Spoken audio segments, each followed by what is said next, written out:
Hello everyone, and welcome back to the channel.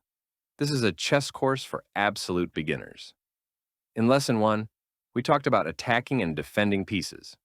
Today we're taking that idea a step further by focusing on the most important piece on the board, the king. Lesson 2, check and mate. When the king is attacked, it's called check, and understanding how to handle this situation is crucial for every chess player. In the last lesson, we learned that when a piece is attacked, you can defend it by moving it, protecting it, capturing the attacker, or interposing another piece. But when the king is attacked, things are a bit different. Protecting the king does not work. The king is the most important piece in chess, and you can never leave it in check. You must get out of check on the next move. There's no option to exchange or sacrifice the king like you might with other pieces. Let's start with something really simple. The black king on f7 is under attack by a white rook on c7, and it has to move to escape from check. Normally, the king would have 8 squares available: e6, f6, g6, g7, g8, f8, e8, and e7. However, the king can't move to e7 or g7 because it would still be under check there.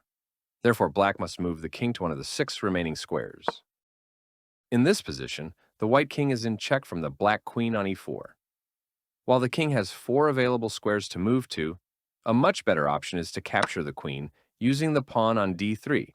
This not only removes the check, but also eliminates a powerful attacking piece. In our next example, the white king on f7 is in check from the black queen on h5. There are several safe squares for the king to escape to, but if white chooses to move the king out of check, it should go to either g7 or g8 to protect the white queen on h7. Another option would be to capture the black queen with the white queen on h7. In this case, black would recapture on h5 with the pawn, resulting in an equal exchange. Finally, in this position, interposing is also possible. The white queen can block the check by moving to g6. If a king is in check and there is no way to move it to a safe square, capture the attacking piece, or block the check, the position is called a checkmate, or simply mate. When this happens, the game is over, and the player whose king is checkmated loses. In this position, the black king on g8 is in check from the white queen on g7. The queen also controls all of the black king's escape squares: h8, h7, f7, and f8. The black king cannot capture the white queen because the queen is protected by the white king. Recognizing the opportunity to deliver checkmate and finish the game is critically important. To do this effectively, you need to learn common checkmating patterns. Advanced players can identify many of these patterns automatically, often without consciously focusing on them. This ability allows them to seamlessly incorporate checkmating ideas into their calculations. The good news is that you can develop this skill too. It just takes practice.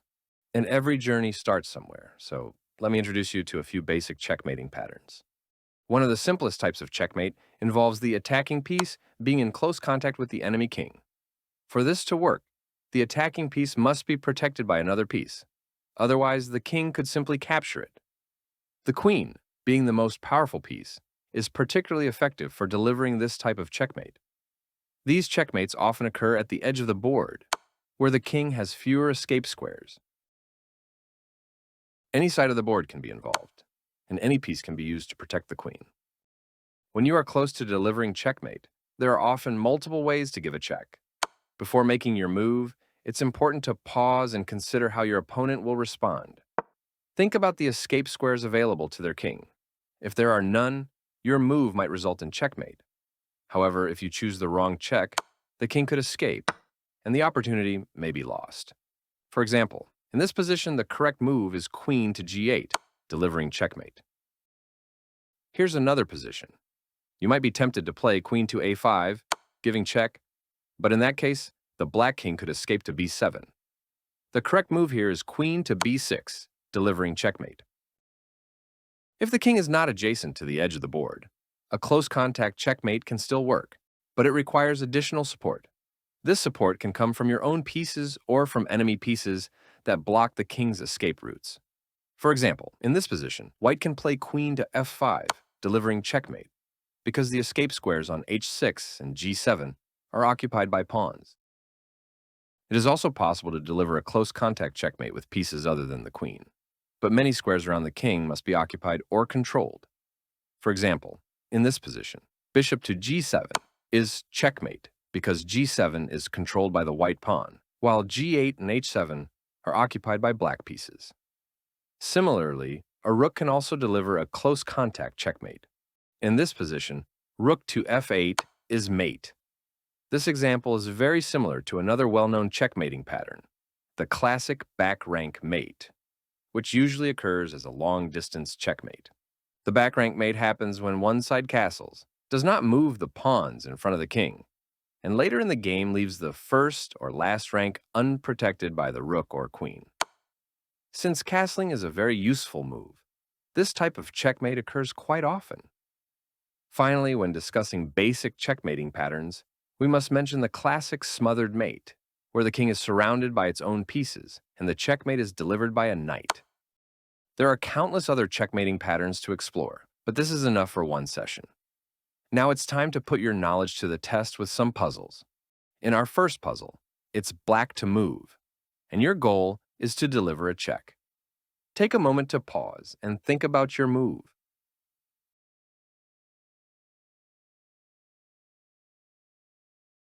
That's right, bishop to b4. Not only does this move check the white king, but it also forces white to play queen to d2, the only move to defend the king. This results in white losing a queen for a bishop. In our next puzzle, it's white to move, and the white king is in check. How would you defend?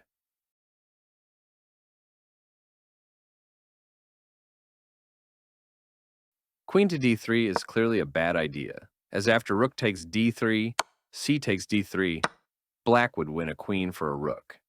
Equally problematic is queen takes d5, since the rook is protected by the knight on f6, resulting in another unfavorable trade. You might also be tempted by the simple king to c1, but in that case, black can capture the bishop on g5 for free. The only move that defends the king without losing any material is bishop to d2, allowing white to continue fighting. Now, let's see if you still remember the checkmating patterns. In this position, it's black to move and deliver checkmate.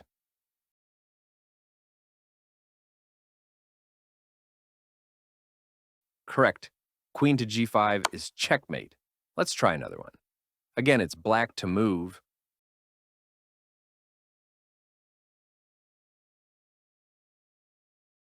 Well done. Queen to g2 is checkmate. I hope you enjoyed today's lesson. If you'd like more puzzles, please feel free to drop a comment below. That's all from me for today, and I wish you a very happy new year.